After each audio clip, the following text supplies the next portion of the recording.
I think any supply chain disruption is also a teaching for the industry to look at alternative sources.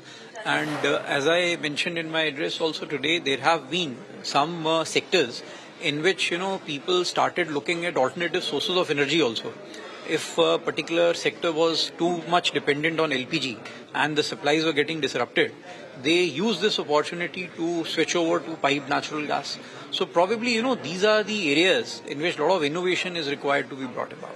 So what was government's assessment about the impact on MSMEs due to this crisis?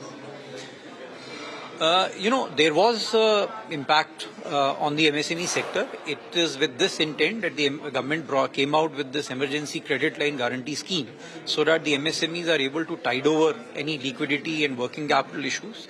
The cash flow had got impacted, so that is the solution towards this.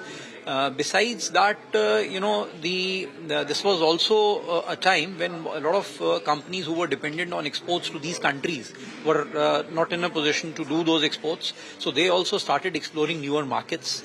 And government has generally felt that the industry has been fairly resilient even during the time of crisis, and they have been able to now tide over very successfully. So the prices remain elevated. So will the government consider providing additional, what you have already provided, apart from this additional financial support to the MSMEs, will that be considered? I will not be in a position to comment on that, but I don't think the availability and pricing is today a constraint for our MSME sector. Maybe some of the sectors had been impacted for which government has already brought in corrective measures. So has the crisis pushed government to look for alternate supply chain sources following this crisis from government side?